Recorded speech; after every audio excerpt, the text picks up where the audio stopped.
বঞ্চনার শিকার পুঁজিবাজার নেই সরকারের অগ্রাধিকার তালিকায়, এমনটা মনে করছেন সংশ্লিষ্টরা। বলছেন বাজেটে নীতি সহায়তা মেলেনি, বরং মূলধনী মুনাফায় কর আরোপে বেড়েছে মনস্তাত্ত্বিক চাপ। তালিকা বহির্ভূত কোম্পানির কর কমানোয় হতাশ অনেকে। সংশ্লিষ্টদের শঙ্কা, দ্রুত ব্যবস্থা না নিলে বাড়বে অস্থিরতাও। স্বাস্থ্যকর অল টাইম ফ্যামিলি কেক, সব সময় অল টাইম হেলদি লাইফ। খাদের কিনারায় পুঁজিবাজার, বিনিয়োগকারী, নিয়ন্ত্রক সংস্থা ও স্টক এক্সচেঞ্জের প্রত্যাশা ছিল বাজেটের পর ঘুরে দাঁড়াবে বাজার, কিন্তু তা হয়নি। বলা হচ্ছে তালিকা বহির্ভূত কোম্পানির কর কমিয়ে ভালো কোম্পানি বাজারে আসার পথ বন্ধ করেছেন অর্থমন্ত্রী। মূলধনী মুনাফায়ও বসানো হয়েছে কর, যার প্রভাব পড়েছে লেনদেনে। আরে 50 লাখ টাকার উপরে যারা লাভ করে তারাই তো ড্রাইভিং সিটে বসা, তারাই তো মূল আমাদের গার্জিয়ান।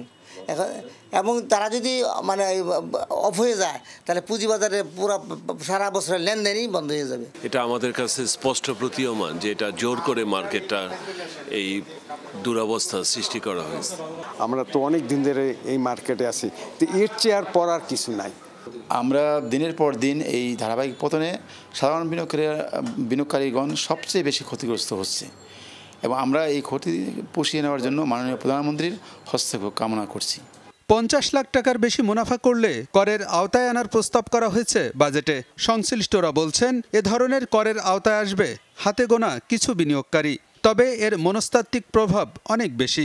বক্তব্যের মধ্যে বলা হয়েছে যে যারা 50 লাখ টাকার বেশি ক্যাপিটাল গেইন করবে তাদেরকে করের অন্তর্ভুক্ত করা যেতে পারে, এইটুকু পর্যন্ত আমি বক্তব্য দেখেছি। এখানে কিন্তু কিভাবে ট্যাক্স হবে, কত পার্সেন্ট হবে, এই বিষয়গুলো বলা নেই। এটা খুব বেশি প্রফিট কিন্তু এখান থেকে আসলে আসবে না সরকারের, কিন্তু মনস্তাত্ত্বিক যে চাপ, এই মনস্তাত্ত্বিক চাপের কারণে আমরা দেখেন লেনদেন কমে যাবে।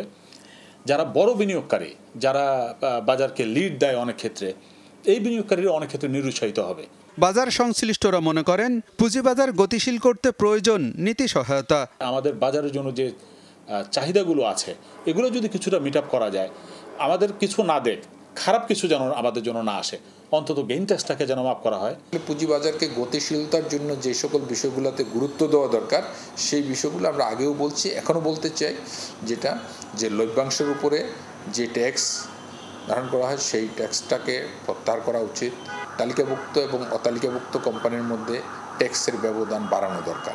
তালিকাভুক্ত কোম্পানি সবসময় বেশি কর দিয়ে থাকে। কোন যুক্তিতে তালিকা বহির্ভূত কোম্পানির কর কমানো হলো তা নিয়ে প্রশ্ন তুলেছেন বিশ্লেষকরা। পুঁজিবাজার এখনও মূলধনী মুনাফায় কর আরোপের পর্যায়ে যায়নি বলেও মনে করেন তারা। ভালো কোম্পানি তো এমনি বাজারে আসতে চায় না, তারপরে এই করের পার্থক্য, এটা তো কাঙ্ক্ষিত পদক্ষেপ না।